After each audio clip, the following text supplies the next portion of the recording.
Welcome to episode number 233 of the Canadian Prepper Podcast. We are recording on March the 17th, 2024.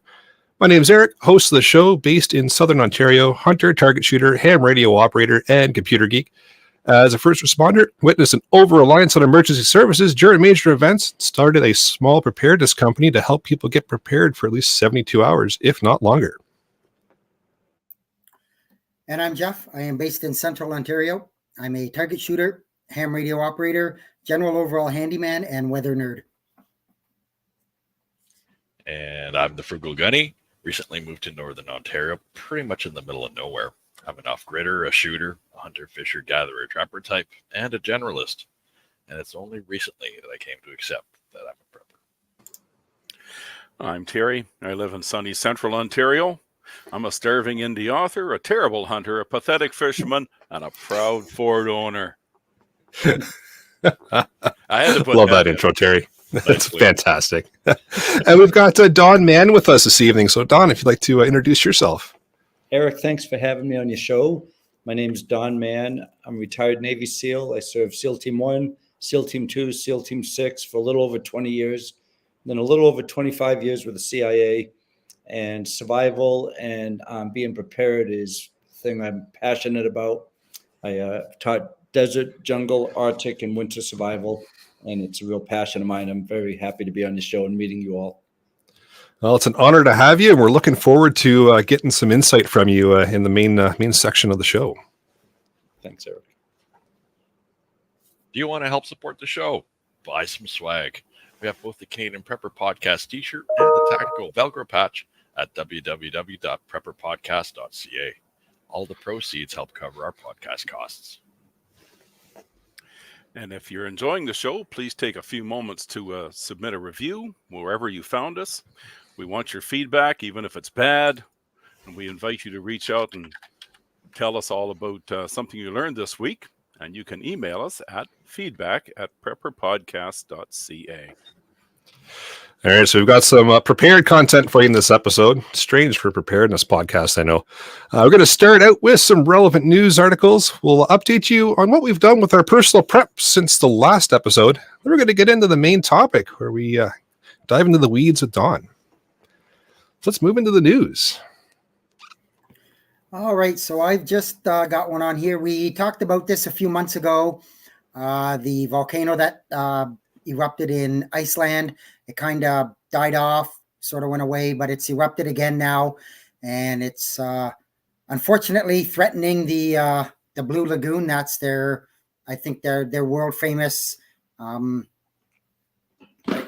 don't know if it's like a hot spring or that kind of thing, but I mean people flock there for it, and so at this point in time, there's no indication that the ash plume is going to affect any flights at this point. I know not the last time, but the time before it did that, it caused thousands of flights to be canceled and redirected and everything. So not hearing anything about that, but it's just been going on for a couple of days. We'll see where it goes from there. Hey, Terry. Okay, so it's been confirmed that we're now living in Clown World. The Toronto police are advising people to leave their car keys at the front door to prevent home invasions by car thieves. You just can't make this stuff up, boys and girls. It's going on. Oh boy, I don't know what to say to that. That's No, that's kind of a defeatist attitude, isn't it?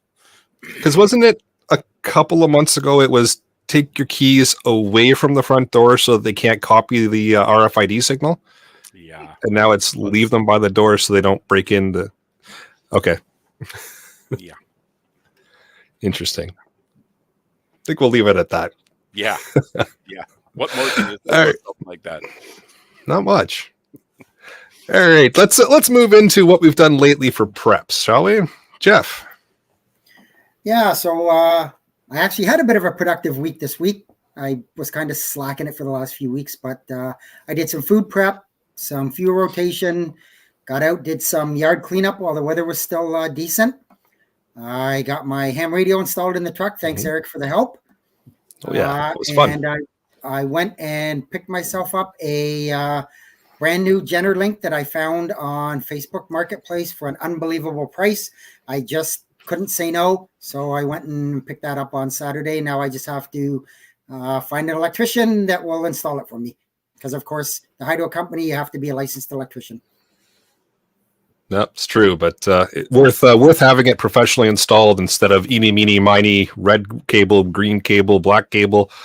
Yeah, someone that knows what they're doing with the hydrometer is probably a good idea.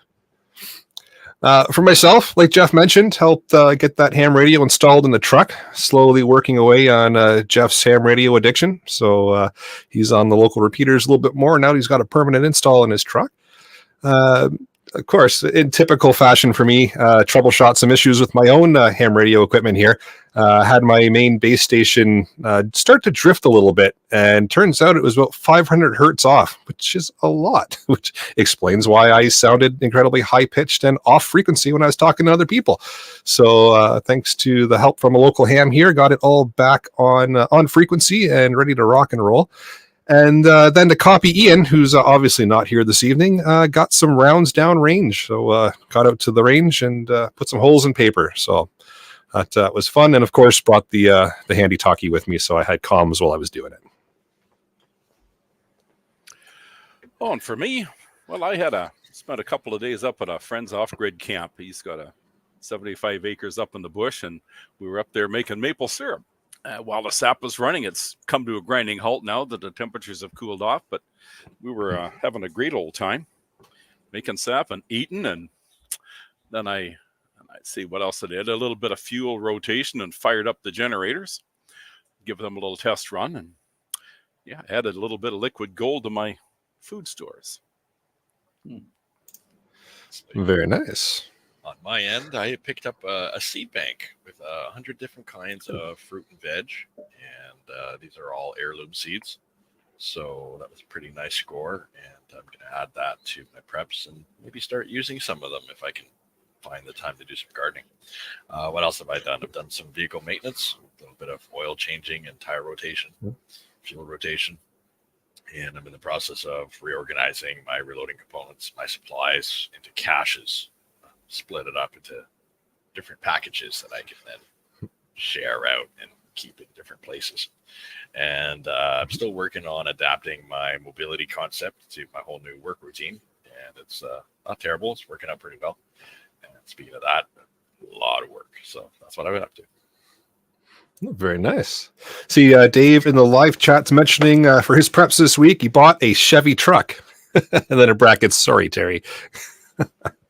So for Don, we poke at Terry quite a bit for driving a Ford. I'm disappointed. Just because. Dave. Disappointed. Well, I hope, Dave, you get familiar with the interior of the dealership. I think you'll see it quite a bit. Oh, says the guy that needed a Chevy to come rescue his Toyota the other day. Yeah, whatever.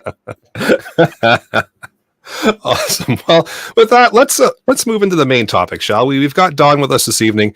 He did his quick intro there about what he's done and his experiences. We're really excited to have him come out and talk to us today about his experiences, about what he can share about preparedness and mindset, and getting through some tough situations, and helping people just kind of get that mindset in place for preparedness and just everyday life.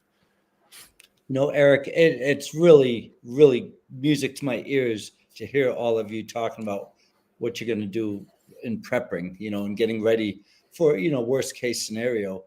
And a lot of people don't think like that. And it's just really nice to hear. That's just part of your normal everyday week. I believe the same way you see it as well. I have been in some situations where I've been captured and I've had to survive. I've been in some situations in the wilderness where I've had to survive. And I firmly believe the biggest component that what I train on all the time, and I teach it and I push it in TV shows and whatever I do, is the mindset, which you all have, which I love hearing, but just the mindset. And that is, in the SEAL teams, we call it combat mindset. You're going to win. You might get hurt. You're not going to die. You're going to win. You're going to win this. No matter what you put your mind to, you've got mission success. You're focused on the mission. You're going to prevail and you're going to win no matter what. Whatever obstacles come your way, you're going to beat it. And I see that it sounds like you all have that. And in the survival, the prepping world, you have to always think like that. But it's not like what some people think, like, oh, you guys, you think the end of the world's coming. It's just a way of life. When I go to a restaurant, I always need my back at the wall so I can see the doors, Yeah. like the same old thing. People say, you're so paranoid. I say, I'm not paranoid at all. I just like to see what can happen. I'm prepared when it does happen. So it's nice to hear you all. So thank you for having me. It's interesting you mentioned back to the walls and watching the people, counting the exits, I bet, and pre-planning how to get to one of those exits should something possibly happen. Not dwelling on the fact that it's going to, but being ready for if, right? That's right. That's right. And whoever you're with, family or wife or whatever, it's your responsibility to take care of them. And if you don't have a plan and something goes wrong and they're hurt or killed, I say it's your fault, and people like us, we do have a plan and we think of what can happen, and it doesn't ruin our lives. It enhances our lives to think like that. Totally agree. That's well said. Let's break down into some of the experiences you were talking about there, if you can. Even just about like being captured. What happened there? What was your mindset? What got you through that? And, in my captivity, I've been captured twice, but there was one time where everything was going really bad for us. We were up in Egypt and we're working with the Egyptian commandos, and we were doing what they were doing. They were doing what we were doing, just trading information, and they were showing off a bit, but whatever they did, we had to do. There were only 4 of us SEALs there. And so they'd take these snakes and hit them against the boot and peel the skin back and eat the snakes. So we'd do the same thing. Then they'd take these frogs, do the same thing, kill them on the boot and then peel the skin back and eat the frog legs. And then the venomous snakes, they did the same thing. They take the venom sacs out and then eat the snakes. So we were doing all that. For some reason, they didn't get sick, but the 4 of us got food poisoning pretty bad. But then we had to fly onto a mission that they didn't know about in the enemy territory, which I don't say the name of the country, but we all had food poisoning and we're throwing up and vomiting just pretty much nonstop. And we got in on our flight and we had to do what's called a rubber duck, where you drop a rubber boat into the ocean and you skydive and follow it and get in the boat. The waters were infested with sharks because the Arabs, they would kill all these camels and the intestines and stomach and innards of the camels would be in the water. And that's where we were, and the sharks were all over. So we didn't like hearing that. We got in that boat as quickly as we can get it off the pallet. And it's the middle of the night. And then we had to motor up to this piece of land.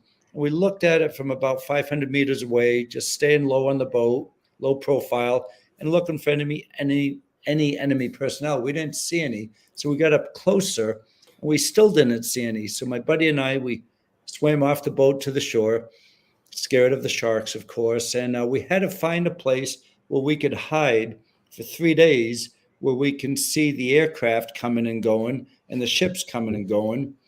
And the only place we could do that is if we dug a hole. And so we dug a hole, and it was surrounded by water on 3 sides of this little piece of land. But we dug a hole and we put a motor and a motorboat and all the things we didn't need for the reconnaissance of this mission, and we buried it. And we had to do this all before daylight. And we had diarrhea, we're vomiting, well, we're sick as could be. So we dug a hole for us, and we sat in that hole and we put a piece of camouflage netting over our heads, so it looked like the desert floor. We had long hair and beards at the time, and we had our rucksacks with us and our weapons, and we were just sitting in that hole with the camouflage netting over our heads. Nobody complained because we had the right mindset. We were going to win. But at high tide, the hole filled with water, and we couldn't leave the hole to use the bathroom, or so the hole was filled with our sewage, basically. And we're up to our necks in the sewage for 3 days. Nobody complained. And then on day 3, sick as can be, I got IVs into those 3 guys as a medic. And they couldn't get one of me, but they put a lot of holes in my arm, and it just got infected. And on day 3, this Arab guy starts walking through the desert in this terrible sandstorm. And even though we were in a hole, we had goggles on, but sand was packed our ears and noses filled with sand. And we woke everybody up, and we're just as drifty and as weak as can be, still carrying on with the mission because nothing was going to stop the mission focus. We're focusing on that mission. But this guy walks by, and he gets bigger and bigger. His eyes get bigger and bigger, and he sees this camouflage netting. Then he sees 4 guys sitting there with weapons pointed up, and he raised his hands up, and he said something, and he ran off. And so we got caught. We knew he was going to get reinforcements that night. So as soon as he left, we jumped out of that hole, and as quickly as we could, we tried to get our boat and motor from the other hole. And 14 of his guys came over this berm, fingers on the triggers, AK-47s. They're all like young kids, though, and they pointed at us. And one of the guys who was with us, his name was Mark, he saw them. He said, guys, put your hands up. And something you never hear in the SEAL teams, put your hands up. And we put our hands up. We could have jumped for our weapons, and there'd be 4 against 14, and they would have slaughtered us. Or we could have jumped in the water, and they would have just sprayed and prayed, and they would have got us. And 2 of us had shovels in our hands. So we put the shovels down, we put our hands up, and they circled around us. And one of them was saying, down, down on the ground in broken English. We're going to shoot you in the backs. And we didn't even accept that as a possibility. We said, no, we're going home. One of the guys reached out for his rucksack, and they put 4 AKs up against his head. And we thought he was going to get blown to pieces. And they went and got an interpreter, and they came back the next morning. They just held us at gunpoint overnight. And the interpreter said, you broke the rules, you're on our land, and we're going to shoot you in the backs. Lay on the ground.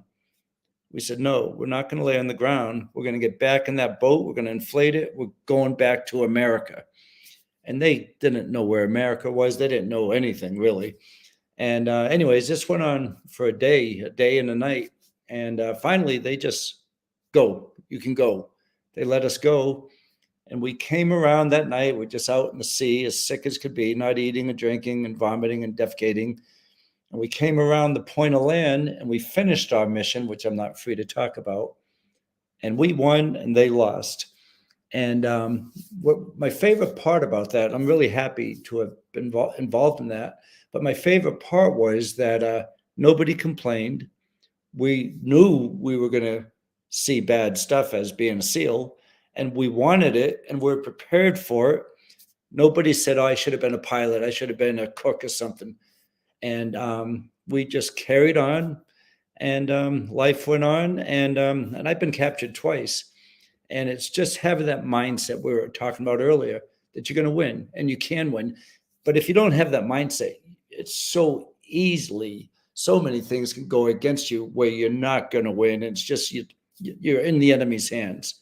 And so that's for prepping and surviving. For me, it's survival is having a mindset and then being physically prepared, like bring it on. I can take a lot. I can go a week plus without eating. I can go days without drinking water, and I've got the resources, and I know I can beat this. And to me, that's very, very important. And I work with a lot of people who are serious preppers. I learned so much from them. And I love their lifestyle, and it doesn't hinder their lifestyle in any way. It enhances their lifestyle, and they teach everybody they talk to. They teach their children. They teach all of us on what they're doing, and people pick it up as a hobby. So, and especially nowadays, my God, the world is. Who would ever think the world would be where it is now? But I think it's a really good hobby to have if you call it a hobby. So. I like the word hobby because it helps disguise what we're doing, right? And it doesn't make it sound so onerous or something that takes over your entire life. It's just like you said, something that we do, little bits and pieces here and there throughout the day, planning for small little events that obviously helps you look after the bigger ones. But you're bang on with mindset. That's the number one thing that helps out in the preparedness world. Because if you end up in a bad situation, no matter what it is, yours was certainly bad, probably as bad as I could ever imagine. But having that mindset of, yeah, I'm going to make it through this. Yeah, I can get through this. I can get home. I'm not quitting. That's how you get through things. You could have all the resources at your disposal at the push of a button. But if you don't have that mindset and that just belief in yourself that you're going to get through this, you're going to make it happen. Like I said, you could have all the resources in the world at that push button, and it's not going to help you. You got to be able to get your mind into that proper zone to push through whatever scenario it is that you're facing, whether it be just a simple power outage, or a big storm that's coming through your way, or up to what you went through, which is just I couldn't even fathom that. It's an incredible story. We were up in Alaska doing some winter warfare training, and we had a boat full of SEALs, 7 guys in a rubber boat, Zodiac, and they got dropped off a Coast Guard cutter, and they went out to sea for a couple of days, but then the storm out of nowhere came, and they had their MREs and they had the heaters and things like that, but they weren't prepared to be in this terrible storm for a long time. So then we lost communications with them, and we didn't find them. And we went out snowshoeing and cross-country skiing for days in a whiteout with avalanches everywhere. We couldn't find these guys, and it was looking really, really bad. And then we finally found them. They were in way better shape than we were. All they did, they tipped over their boat. They had a little bit of food and rations they shared. They had the heater. They were warm. They were comfortable. They were well-fed, and they were telling jokes for a couple of days. And the worst, it was -70 with the wind chill. That's all they needed, but they knew they were going to do it. It wasn't even a problem for them. Yeah, that's interesting. You mentioned the telling jokes and I guess playing a few games. One of the panelists, he hasn't been on in a little while, but Alan always talks about in your go bag or your 72-hour bag or whatever it is that you call that bag that's going to get you either home or to your bug out location or away from trouble. He always talks about having some kind of entertainment with you or something to keep your mind kind of, in that state of, okay, things are semi-normal. Kind of a relief from the major event that's happening around you. But he always talked about having the cards or a little board game or something to keep yourself entertained. So it's interesting that you mentioned that telling jokes kind of helped get them through. Eric, and this might be interesting. Perhaps it's probably just old information, but what we do when we go to these places, these countries, as soon as we'd get there, we'd establish a first line, a second line, and a third line of gear. And the first line of gear is what you have with you all the time. No matter where you are, you always have your first line. That first line is going to change depending on where you are. It might be a pistol, it might be a GPS, it might be a knife. But your first line, when you wake up, that's with you, and you don't go anywhere without that first line. But if you were attacked or something happened, you could get by for a few days with just your first line. And then your second line might be like your go bag, like you were saying. It might be your go bag. It might just have a little bit more in it. It might just have that water in it, a liter of water, maybe an MRE, maybe some snacks, maybe a map of the area if you're not in your area, and just a couple things so you could last for maybe, up to 5 days, 6 days. And then what we call the third line of gear, and this changes wherever you are or whatever the situation is. Third line is what you might keep in your truck or in your trunk or in your home. And it's a larger rucksack perhaps, and that'll keep you going for a couple of weeks. And when I've talked to civilians about this concept, that they seem to like it. They seem to like it because first line is we all go somewhere with a cell phone. So that's one piece of gear. A lot of us go places with a knife. You can't go everywhere with a weapon in a lot of these cities nowadays. But a first line is, depending on where you live and the situation can change, but you just know, and I've got my first line gear, my second line gear is right here, and I always have my third line gear in the truck. And I think that's a nice way to look at, thinking of the worst case scenario that could happen. Because if my house all of a sudden, and I took rocket hits or whatever, I can get in my truck and I've got my third line gear and I'm fine. Or I could run in the backwoods and I have my first and second line gear and I'll be fine. And and then it's nice for a family to put together. Okay, well, if my daughter's 16, she's just starting to drive, this is what you need in your trunk. Have your medical gear there. Have your, and have your second line, third line gear. I think that it's a nice way to help explain readiness for people who haven't heard that before. I like it. Totally agree. Go ahead, Jeff. Sorry, I was going to say the other thing, like you said, those guys were out there and they were trapped, or whatever, however they got out there. I think part of that mindset in that game too is they know that help is coming. They know that you're not going to leave them there. And they know that I just need to fight maybe another day or another day and a half, and I'm going to get rescued and they're going to come and get me. And I think that plays big in the mindset of having that quote unquote will to live. I totally agree. Absolutely. A friend of mine was in a situation, and he was in Iraq, and he was the driver was in Iraq, and the driver had body armor on, but he didn't have a helmet. And my friend had body armor on, and he was in the back seat, and the passenger had body armor, but they were in a thin-skinned vehicle without armor, and they were, in a war zone.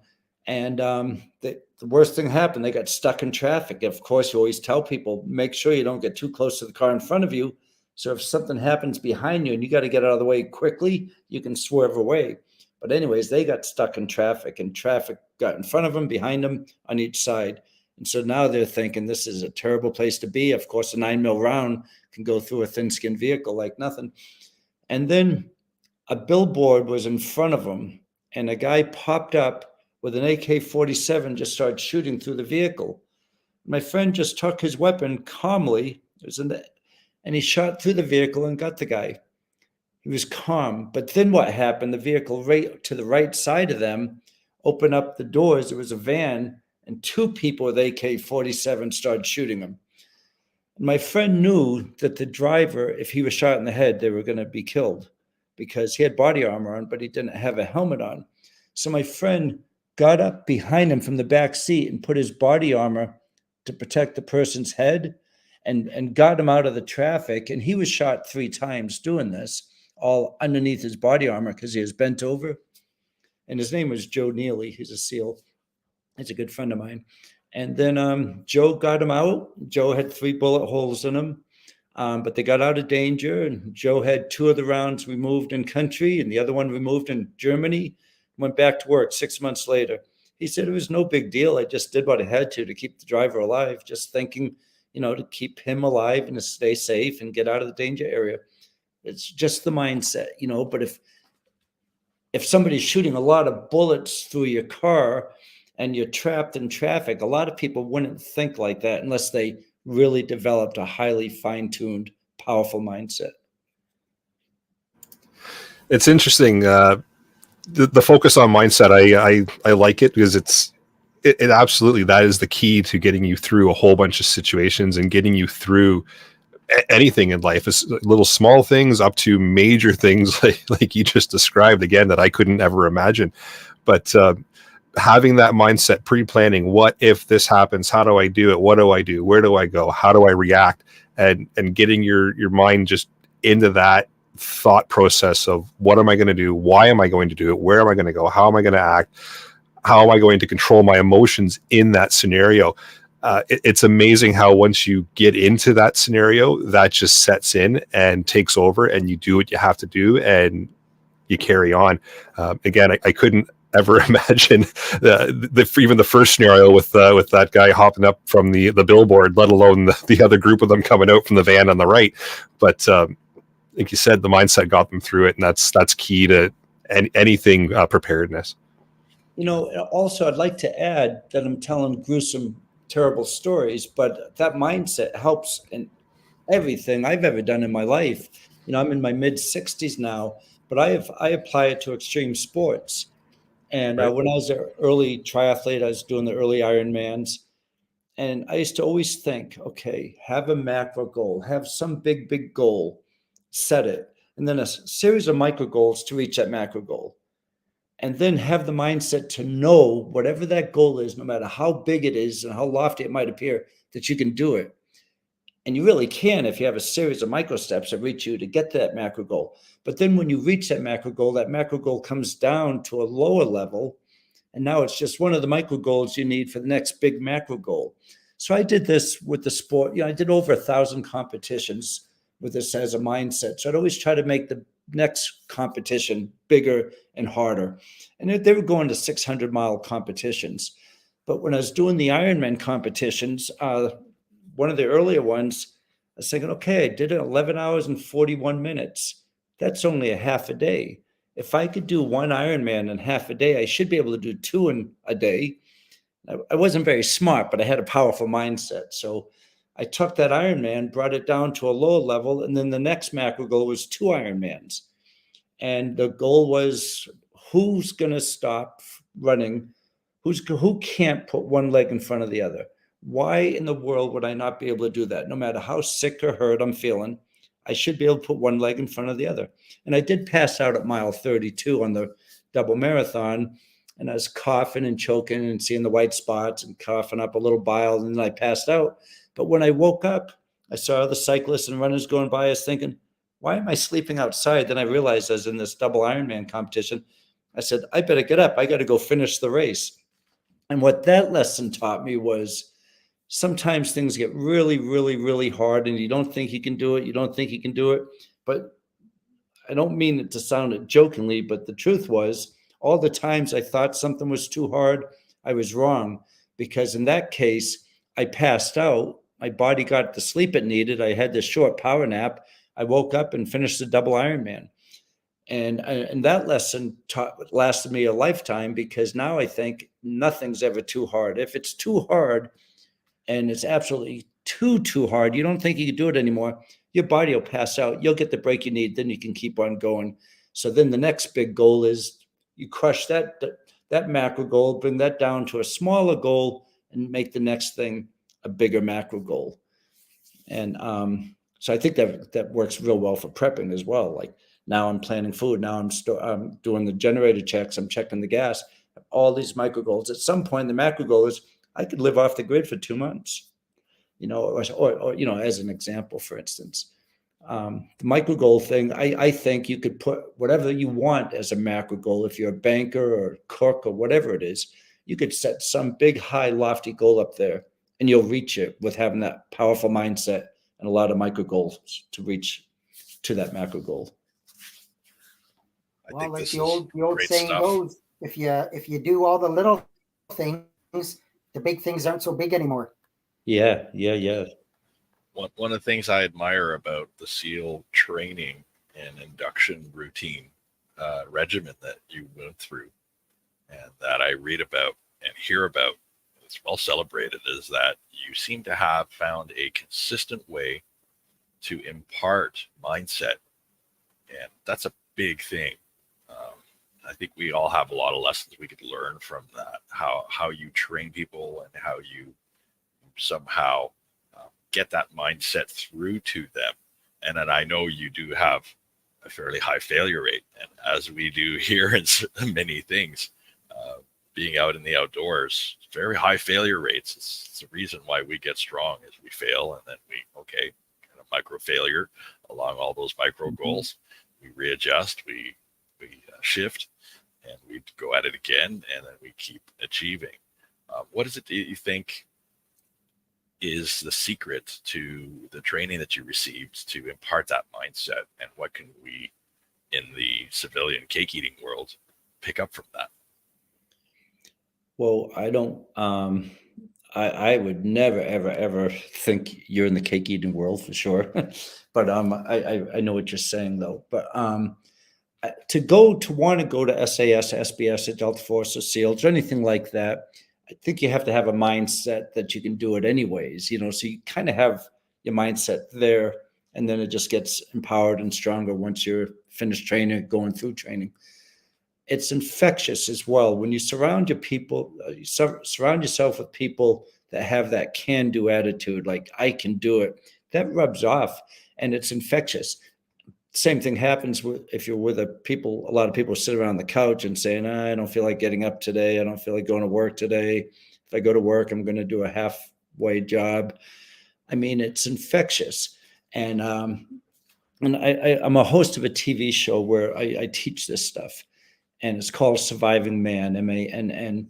And I push these people so hard.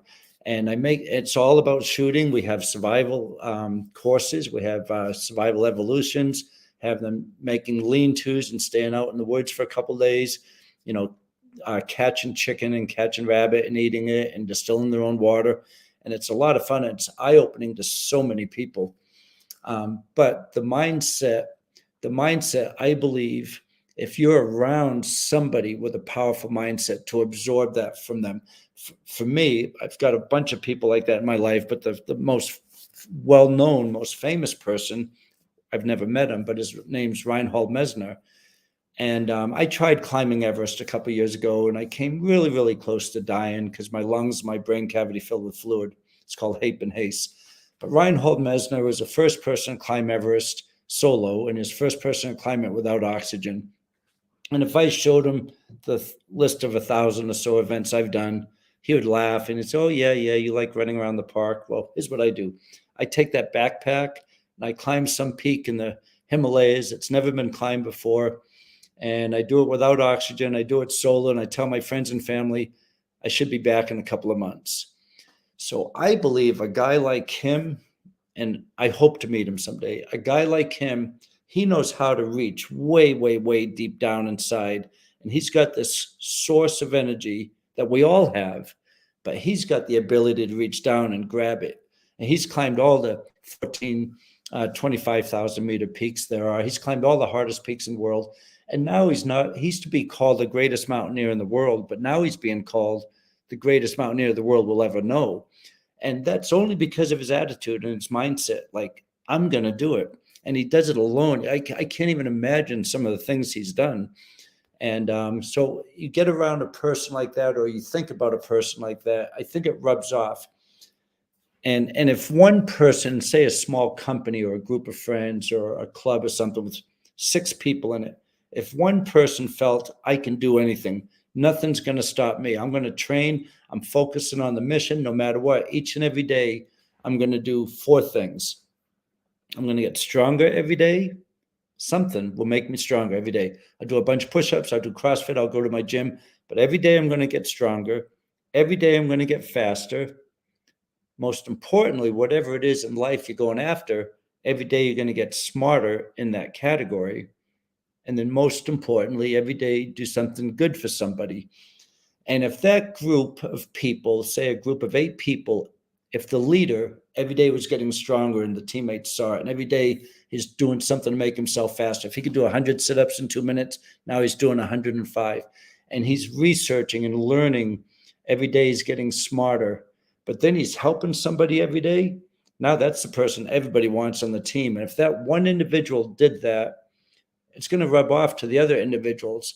And if all 8 or so people on that team were focusing on the mission success, had a macro goal they were all going toward, who's going to beat them? I mean, everybody is giving everything they had to that mission. And I think on a smaller scale, if you're a school teacher or if you do talks, this attitude does affect people. And I know it does. I do talks all over the country. And, even years later, you'll hear from somebody, yeah, I felt so bad because I spent a lot of time doing nothing and now I'm doing more. And I wish I did more earlier on in my life. I think we could all make a difference and spread this mindset, which I think is pretty important. Yeah, that's fantastic, and I think you could really employ that when we talk about mutual assistance groups and getting a group together to help in the preparedness world. Having that mindset, like you said, it's infectious. One person has it, pass it to the next one, pass it to the next one. The whole group mentality then kind of kicks in, right? And everybody kind of feeds off of each other. And if you have that positive kind of energy and that mindset to push forward and get through whatever scenario it is that your group is trying to prepare for, because we all are preparing for different things, as we all think different things could potentially happen.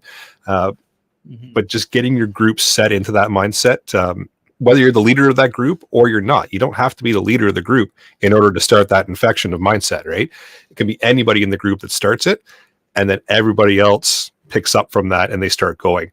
Because if you turn into that doom and gloom, we're terrible, we're not getting anywhere, we're all just going to die, that's infectious too. You got to be careful with that, right? You want the positive mindset to be out into that group, and it's just amazing to watch that kind of build and mold the group into a group that is going to be resilient, is going to get through anything, and is going to just prosper in whatever scenario it is that is thrown your way. Mm-hmm. Yeah, for sure. Yeah. Let's talk a little bit about your books, because you've written a few. So that's another thing I could put in that category. I was a terrible student. I never wanted to write a book. I never even wanted to go to English class or write a paper.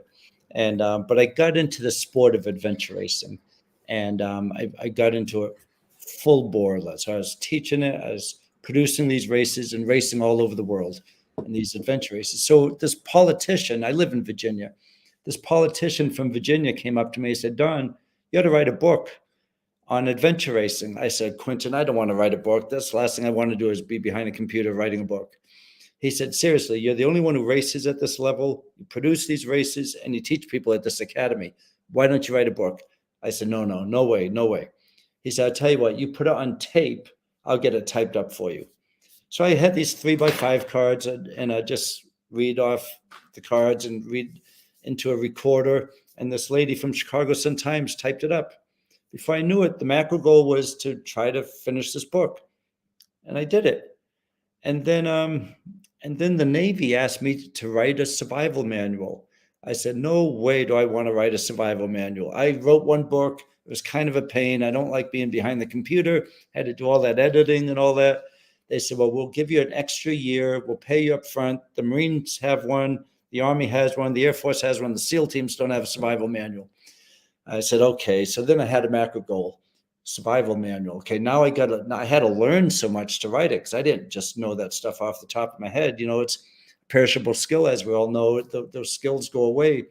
But it was fun. I really learned a lot about the fruits and the vegetables and plants you can eat and animals you can eat and purification methods. I learned a lot. And then I kept taking that macro goal, bringing it down. Okay, now I'm going to write a series of books.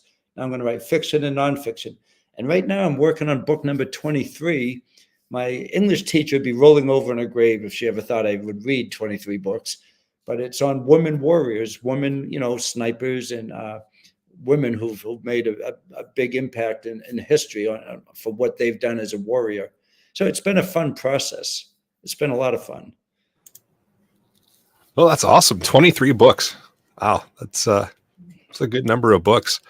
So you've got one, Reaching Beyond Boundaries, a Navy SEAL's Guide to Achieving Everything You've Ever Imagined. So you offer some guidance on achieving success in that book. Any key principles or strategies from that book that maybe you could share with the listeners? Well, Eric, that is my favorite of the books, because I got to talk and to learn from a lot of other people who helped me put that book together. But I don't want to sound redundant, but a lot of things I've been talking about on this show is basically comes from that book. Or actually, my talks, they're only an hour long, so I wanted to put more information out there. So that's why I wrote the book. And so a lot of what I'm talking about is coming from that book. Gotcha. Yeah. So we need to get the book, is what you're saying. I like it. No. Just I wouldn't want to. I get it. Some other stories are in there, of course. Yep. It's on my list. It's on my list. No, thanks. Go ahead. I was going to say, for Surviving Man, I was with a gentleman. Actually, he was put in a prison for 8 months. This a couple of weeks ago, I was with him. He's a big Australian guy. He was stabbed 3 times in the chest. Actually, what he does, he goes after kids who've been abducted and being sold. He's a really good friend of mine, and he's about 320 pounds. And they captured him, they stabbed him, they put him in a prison. And for 8 months, he had to stand up. When he used the bathroom, it was standing up. And talking to a guy like that, you think your life was just at peace and the most comfortable life you ever have. So I think that's another good example of, no matter how hard things might be, you don't have to look very far to find somebody who's had it much, much more difficult. And they got through it, so you're going to get through whatever you're going through. But he's a good reminder, and he's just a great guy. And And he was captured and left. He went from 320 pounds to 160 pounds in his 8 months. And his stories are, I just couldn't give up. I couldn't give up. They thought I was going to die. I couldn't give up. He did that for 8 months. I was captured for a couple of days here and there. I mean, that's not anything compared to what he went through. He's back to mindset again, right? That's what got him through it. That's what it was. That's all he had, because he wasn't eating. He wasn't drinking. He was sick as can be, but he just wasn't going to give up. It's wild. I couldn't even imagine the stories that you've got. I couldn't place myself in them. That's just, yeah, it's wild, but it's good to hear too that something like mindset can get you through scenarios like that. So certainly the things in the emergency preparedness world, like our listeners are going to be faced with, I don't think are going to be anywhere near that level of traumatic. So knowing that mindset can get you through that major event like that, it can certainly get you through anything that we're getting prepared for sure. Yeah. I think it's important when you look at the extreme examples, then you bring it to your life, saying things aren't that bad. I'm going to be ready. It's not that hard to be ready. Oh, you're 100% right. Are there any specific habits or routines that you follow in order to stay prepared for any kind of unexpected challenges? I am very aware of my surroundings. I'm very, very aware of my surroundings. I'm constantly on the lookout, and I'm not paranoid by any means. Like I mentioned, I like to sit with my back to a wall in a restaurant. I don't like crowds because people are different nowadays than they used to be, and we don't know who is around us. So I don't really like being around crowds. And I feel myself getting anxious if there's a lot of people around me, because, you just don't know who it is. So I'm aware. I keep my doors locked. Of course, I have weapons. I have food. I have water. I'm if someone says, okay, you're stuck right now for 2 months, I'd be okay. I'd be fine. I have a generator. I think about these things. I live on a mountain. Only 7 of us live on this mountain. And anybody who drives in this road, and if we don't recognize the vehicle, we all let each other know. So we trust our friends and our neighbors. And so my habits are, it's nothing I have to make myself do. It's just the way I live, because I feel comfortable living that way. It's interesting that you mentioned the neighbors, because I've found in the preparedness world and doing reaching out to people, trying to educate, doing the podcast like this, a lot of people have the view that the preparedness world is very closed off and very antisocial and doesn't like to talk to anybody else or talk to their neighbors. You want to hoard everything yourself and have the plan for you and you alone. And we try to kind of push that on the show that, no, get to know your neighbors, get to know the people around you, get to know the resources that are in your community, because when things go south, you're going to need to rely on other people. You're going to need to rely on those local resources. Being self-contained, while it sounds like a fantastic idea, maybe it's good for a couple of days, but eventually you're going to need some help. You're not going to get through things 100% by yourself, sitting in the basement going, all right, I've got it. Right. Having that support around you is huge. And it's interesting to hear you mention the fact that the neighbors all look out for each other. You see that car coming down the road that you don't recognize. You're on the horn with the neighbor next door going, hey, is that car for you, or do we recognize that car, or what are they doing here?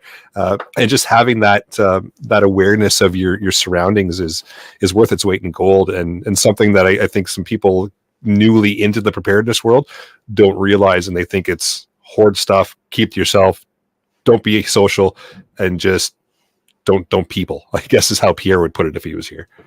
Yeah, and also you might need their help, but thinking they might need your help. I know I have some elderly people who live here, and I'd be there in a heartbeat if they needed anything, and I could get them out of the situation they're in.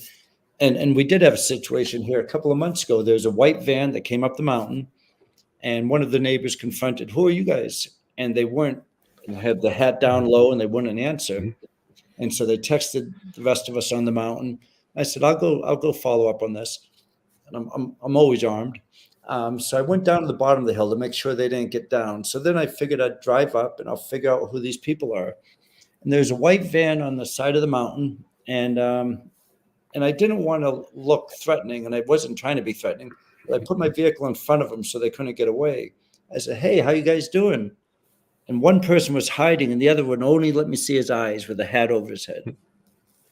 I said, "How you guys doing?" They said, "We're just looking for some paperwork. We're okay." So I called 911 right there. Mhm. So I let them listen to everything. I didn't know if he was pulling out a weapon or anything.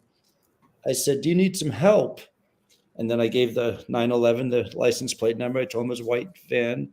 And I was stalling them. And I was ready to take action if I needed to. I didn't want to. The first thing is to de-escalate and be non-threatening. And I had my engine block between me and the threat, which is what you do, because the engine block prevents rounds. So I knew what I was doing, but I was pretending like I was just trying to find out what was going on. So it was very, very suspicious. And then another person popped up. They also had a hat on the head. They said, "Well, we just got lost. We're going down the mountain."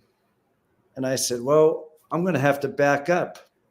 So I went down a mile backwards, really, really slow, giving the police time to get there, Mhm. talking to them the whole way. And it's just taking care of my neighbors. We had somebody on the mountain that didn't belong there, and we were all there for each other. And I was ready to, I was able to get in my vehicle and go assist. But I just want to be there for family and friends. I can't even imagine. Imagine if any of us, something bad was going to happen, whatever the scenario might be, and we weren't able to help because we weren't prepared.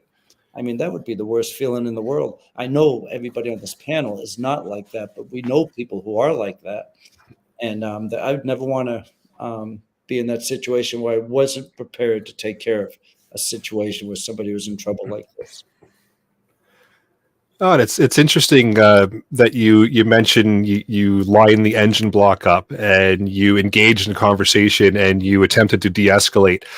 That's all things that I'm sure you've learned in your years of experience and working in some really crazy environments and receiving some really intense training. But it comes again as pre-planning, mindset. You knew what you wanted to do. You knew how you were going to set it up. You knew how you wanted to talk to them. You knew you went into it knowing you were going to try and de-escalate things and appear to be non-threatening to try to calm them down and make them think that you were just inquisitive as to what they were doing there and not combative towards them. But it all comes back to mindset again, right? You had, from what I'm hearing in the story, you had your mindset in place. You knew what your plan was going to be. You knew how you wanted to engage, and you knew what your end result was going to be. And that's an awesome example of how having everything already set up and knowing how you're going to go at something and just having it play out exactly how you had hoped and being calm, cool, collected through the whole thing. Fantastic. Plays out perfectly. And being able to see them as you're backing down a mile down the mountain, I could see them the whole time too. And I wasn't going to let them get blinded. So just being ready. No, that's fantastic. So now that you opened that can of worms, the inquiring minds want to know, what was the end of the story? Okay, so that was a rental van, and they were supposedly selected by some contracting company as subcontractors to go do a job on the mountain. Their IDs weren't verified, but the police told us they were contractors who were actually lost. But that doesn't explain to me why they were hiding. They wouldn't let us see them. They wouldn't answer questions. So maybe that was a story they told the police, but I don't believe it. I don't know who they were or why they were there still. Sounds like they had a good pre-planned backstory. Yeah. Oh, yeah. That's interesting. On that story note, Don, I have a question for you. Yes, sir. A lot of stories about warriors, they end up having that discussion about the gut instinct. How much of the gut instinct is acknowledged in the SEAL community? Is that something that you will knowingly verbalize and say, "I'm running with it because my little gut instinct is telling me to do this"? Is that something that you have seen?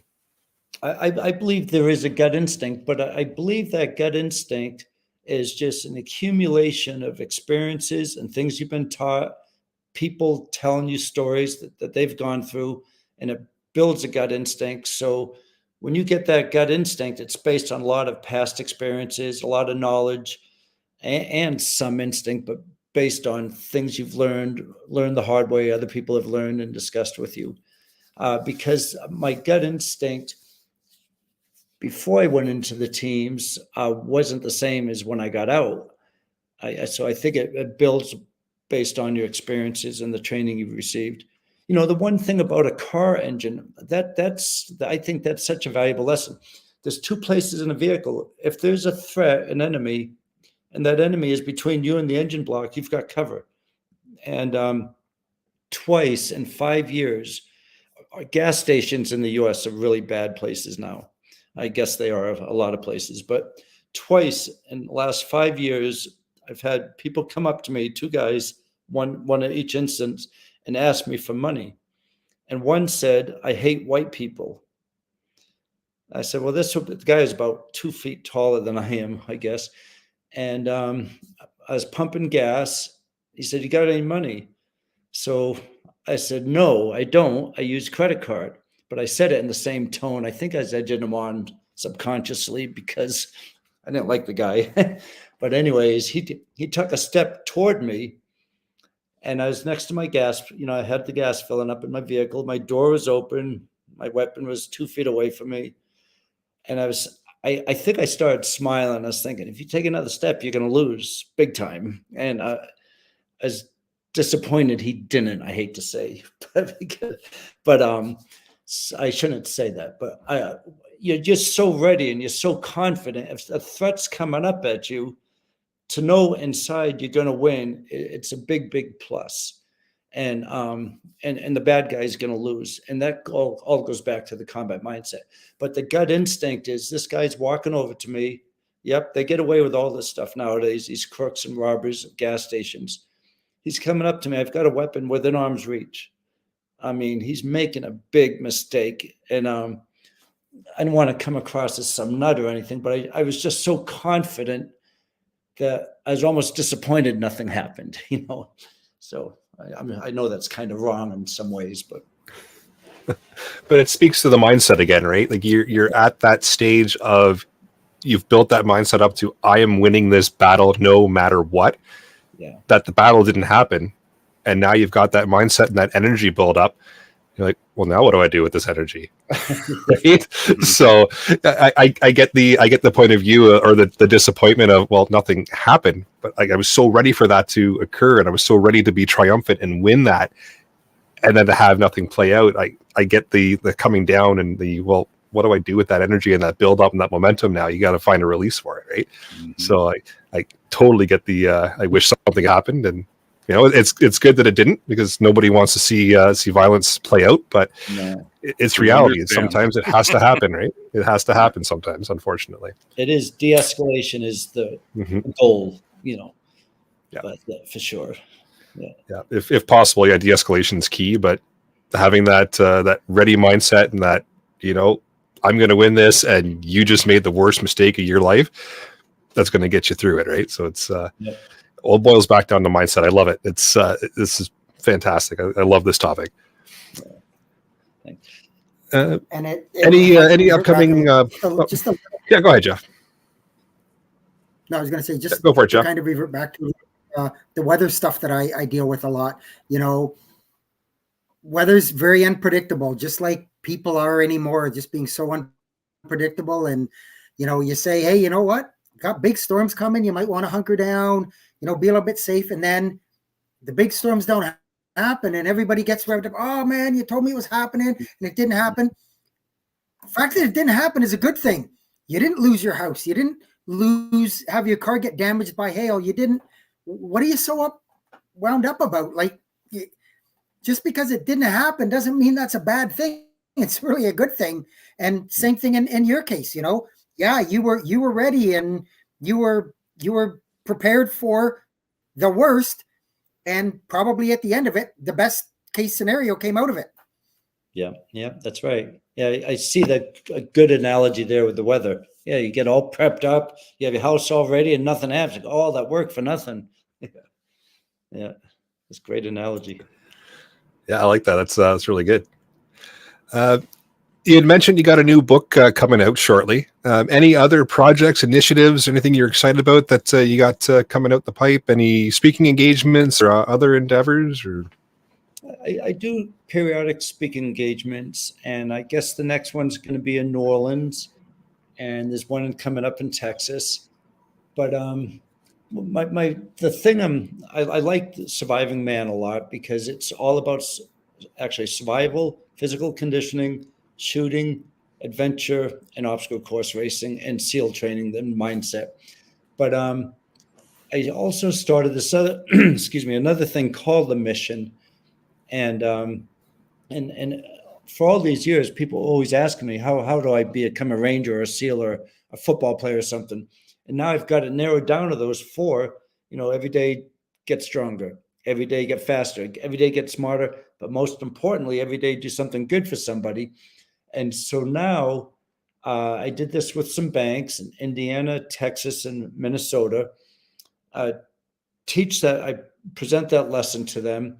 And I teach them how to prepare a mission, like SEAL mission.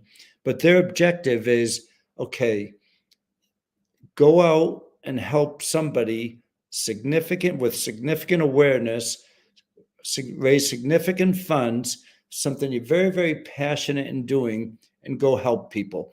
And so, for instance, we had challenged warriors. We had people with missing children. We had people who really wanted to help animals, animal cruelty, but people would have these causes. And whatever their cause was, if it was a good humanitarian cause, would show them how to prepare a mission and go out and raise great funds for that cause, a great awareness for that cause. And that's what I'm really passionate about right now, because there's so many causes out there that we could back. And for a group of people with the mindset and everything, knowing you're going to make a big difference and presenting a check or helping out an event that's going to help them, that's what I'm really focused on right now, just trying to help, because I hope maybe in 5 years, maybe there's 30 teams out there that have been training year after year after year, helping different groups that need our help, humanitarian assistance in some way. So that's really got my attention now. I'm really excited about that. No, that's fantastic. It's some good causes. So you've mentioned TV shows a couple of times that you host. How many and what are their names? Well, a friend of mine about 8 or 9 years ago, he asked me if I'd do a TV show with him. And I told him, yeah, I would. I didn't think it would ever happen. And it was 5 years ago. Then you got a sponsor 4 years ago. It was going to happen. And then we did make it happen. He said he wants to call Surviving Man. And for me, just to teach people different physical conditioning in a hard way, like SEAL training. So I really, really, really pound hard on these guys and ladies. And then and Randy Couture was my co-host the first year. He was an MMA champion.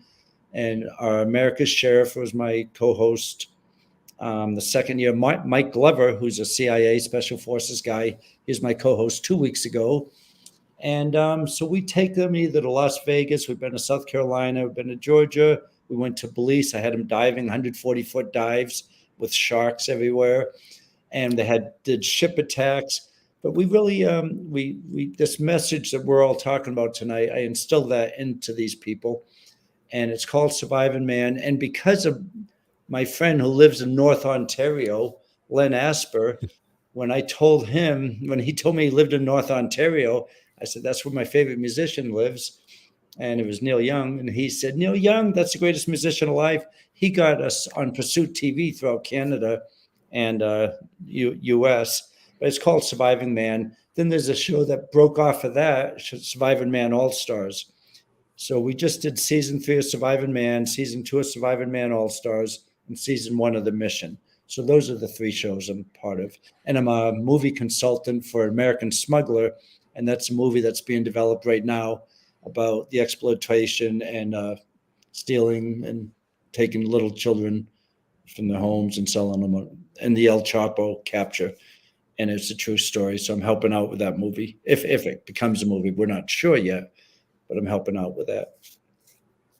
Oh, fantastic. That's That's a good number of shows, and I'm sure it's going to be a good movie. I'm sure that'll come out. So I look forward to seeing it once it gets published. Oh, well, thanks. Hope it does. It's awesome. Any final takeaway messages that you'd like the listeners to remember from the episode today, or any final thoughts?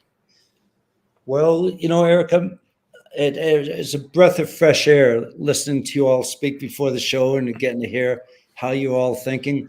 I love the way you think, and you're just like good guys hanging out together and passing along good word, and you made a hobby of it. And I know what you're doing is spreading, and it's contagious. And I just really respect and appreciate what you all do. Well, appreciate that. We're having lots of fun doing this. 233 episodes in. It's been quite the ride.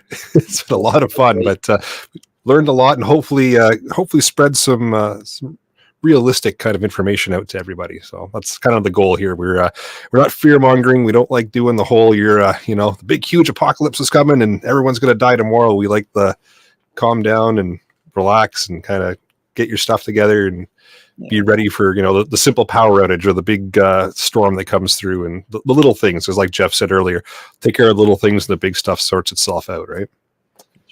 That's right. Well, congratulations on your success of the shows. That's a lot of shows. Oh, appreciate that, and it's been an honor having you come out on the show and chat with us and share your message of mindset and your wild stories, because I still those are some fantastic stories that again I couldn't ever imagine, but they just drive the message home. Well, thank you, Eric. Thanks for having me. So I just have. Oh, go ahead, Jeff. It's okay. I just have one more question for you. And Eric kind of had it in there, and we sort of glossed over it, which is okay. But it's kind of the question of, how do you see the concept of preparedness in evolving in what's going on in the modern world, especially in light of the emerging threats? For me, I'm thinking of the technological side of it. I'm of the opinion that I don't think World War III, if it ever happens, is going to be done with nukes and bombs and all that. It's going to be cyber attacks. It's going to be attacks on power grids and attacks on that kind of stuff. I may be wrong. I may be out in left field. I don't really think I am, but what are your thoughts on that side of it?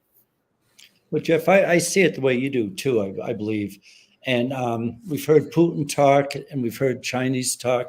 It seems like the first thing that would happen is the grid would go down. We wouldn't have cell phone coverage. We couldn't contact other people. And for us, because we're so dependent on cell phones and technology, that's a big crushing step for us. But I do believe that'll be the first thing that'll happen. They'll take out some satellites and we'll lose all our cell coverage and our power and our energy grid.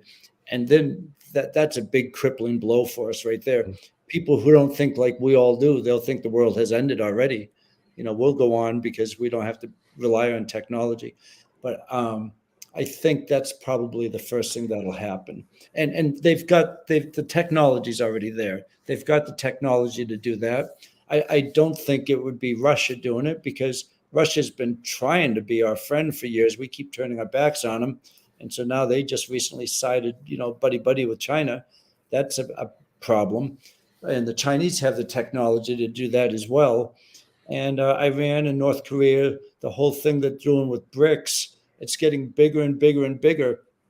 The problem I see right now is that it looks like 95% of the world, and I've heard that a couple different places, is against Israel and what's going on Hamas in Israel, but also against us now because of our backing to Israel.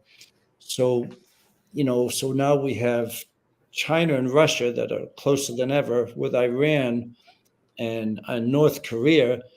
And then, they've got the whole Muslim community, the Shiites and the Sunni, who also have always hated each other, but now they've grouped together because they have the common enemy as Israel and us back in Israel.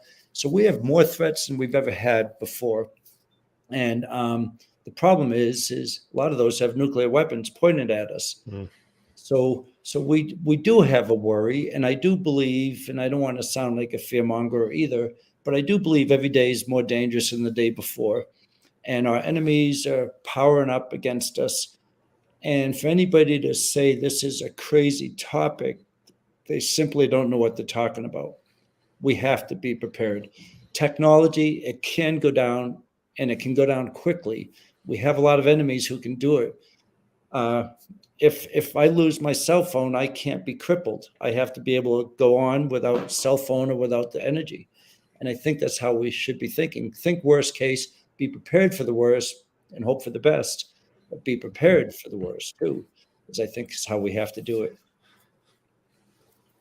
Yeah, you're absolutely right there. And just look at exactly what's going on right now. And it just kind of popped into my head that, the United States just are in the beginning stages of banning TikTok, and the and everybody is literally losing their mind over the fact that they're not going to be able to watch a TikTok video.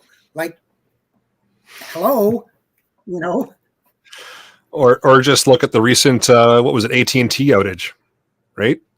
That was huge. Or we had that about a year ago where Rogers went down, a major cell phone carrier here in Canada, and everybody lost their minds. A bunch of the stores weren't able to process transactions because the network was down, and people were just completely lost, right? And that was just from like a 24-hour period of just the cell phone towers being down. We still had power, still had running water, still had all that things, but just the cell phones were down and people lost their minds over it. So yeah, being able to operate without those things, I believe as well, like Don had mentioned and Jeff's been touched on, is something that's very important in preparedness, because you're going to have to be able to do that, because those are going to be the number one things that are going to go first for sure. And TikTok, of course, I heard today on the news, 5 board members, 2 of them are Americans, and America's trying to shut them down. Trump wanted to shut them down a long time ago, but they're taking a direct feed of our information and getting it right to CCP, the Communist Party of China.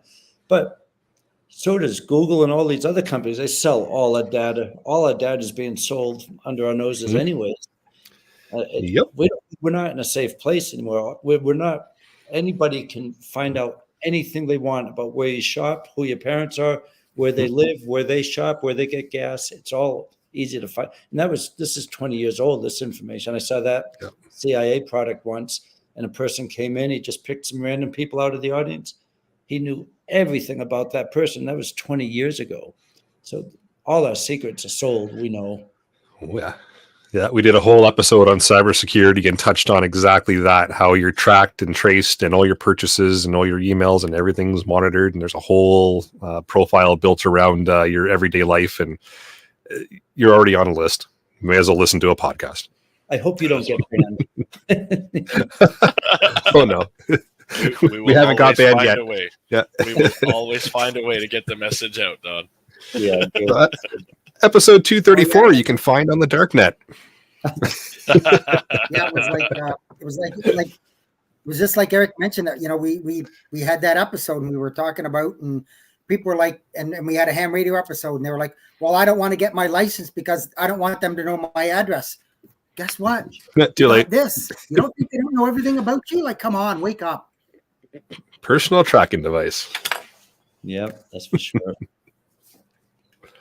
Yeah, but thanks for catching that question, Jeff. That was a good one. So, but with that, again, Don, we appreciate you coming out tonight. We'll move along into the podcast challenge, and you're of course welcome to carry along with us to the end. We've got a couple other quick sections, and then we sign off. Excellent. So we'll move into the podcast challenge. So your podcast challenge for episode number 233 is check your mindset, adjust it as necessary. So, upcoming events. Terry, you want to talk about the annual Preppers Meet? Oh, boy. Well, here it is. It's coming up July 11th to the 14th. Beautiful downtown Disborough, Ontario. And we've had a lot of new folks sign up to our Facebook page. So there's a lot of interest happening. A lot of new faces are going to be there this year. We're expecting a good crowd. We've been working diligently to get some kind of a schedule on to give people a flavor of what to look forward to. It's pretty tentative. It's subject to change. The times are completely irrelevant. It means the times don't mean nothing. We just the way the program was set up, we had to put a time in. So I just was knocking off a time that sounded okay. We'll spread them out a little bit, but yeah, that's don't take that schedule too seriously right off the bat. But the people that are on it are going to be there, and the topics that they're going to discuss are going to be there. And so go to the annualpreppersmeet.com website and have a look at it. And I hope I'm looking forward to this year. Yeah. Even so, Eric sounds like I'm locked in now for Thursday, Friday. So I'll be there for 2 days this year. And shockingly, it's going to be ham radio and probably a little bit of shortwave listening too in the evening. So we're going to put two sessions together. So, but it's always a good crowd of knowledgeable instructors, except that ham radio guy. And lots of good information, lots of good knowledge, lots of good sessions, lots of good just general people willing to share information and help get you on a path of preparedness if you're not there, or help bolster a section that you're not so comfortable in. So it's a great weekend. It's reasonably priced as well. And right on. Come check it out. And early bird tickets are still on sale right now. As a matter of fact, $100 for the Thursday through Sunday. Can't go wrong with that. And Don, if you're bored, come on up. Okay. It sounds like fun. Oh, we'd love to have you. Believe me, we'd love to have you. Well, thank you. All right, Jeff, you got a weather blurb? I do. I'll keep it brief. So, obviously, we're in that flux of the year between the warm and cold, and with that, we unfortunately get into the severe weather. So last Thursday, there was a fairly significant tornado outbreak in the upper Midwest. So basically, Illinois, Indiana, Ohio, they were the bullseye areas. As we talked about weather a bit in this, and I made comments about, preparing for the worst and hoping for nothing. These areas that were in the bullseye were actually not expected to get much weather at all. They were in an area that was in what was called a 2% hatch risk area, which is there's a 2% chance of a tornado within 25 miles of anywhere within that block. There were other areas that were in a 5% hatch risk. They got nothing. The area in the 2% got decimated. Several towns got flattened. There were, I believe, 5 total fatalities over those 3 states. I'm of the belief that this year is going to be a very, very active tornado season. So if you're anywhere within that so-called tornado alley or anywhere close to that, you need to be aware. If you don't have one, you really should get a weather radio that's going to give you the updates when severe weather warnings and stuff are issued. As we've all said, and we've said it, knowledge is power. If you got a heads up that it's coming, again, if it doesn't happen, that's great. If it does, and you don't know about it, I'm sorry, that's on you.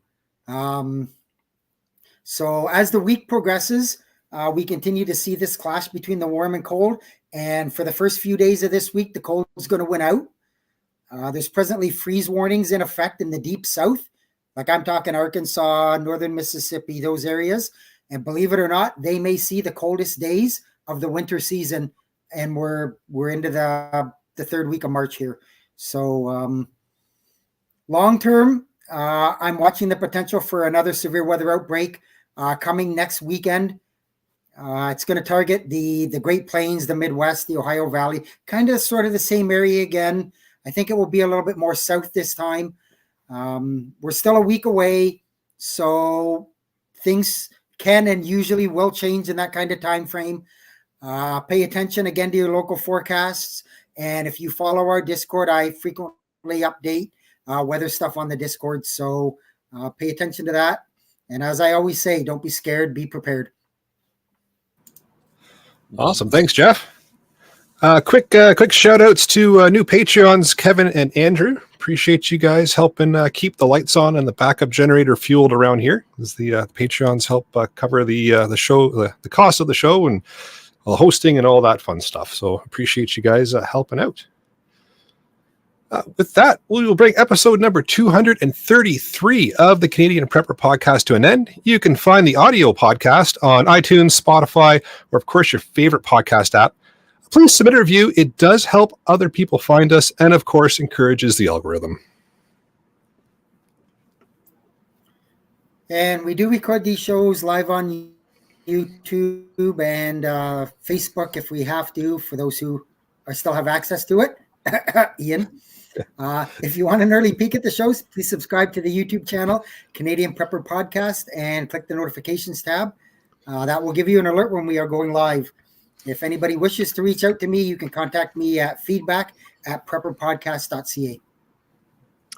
And you can reach me on the annual Preppers Meet Facebook page or at my email, terrylblackmore@hotmail.com. Find me, The Frugal Gunny, on YouTube, Rumble, Facebook, Instagram, and CPP Discord. All right, and Don, where can everybody find you? My website's usfrogman with 2ns.com, www.usfrogman.com.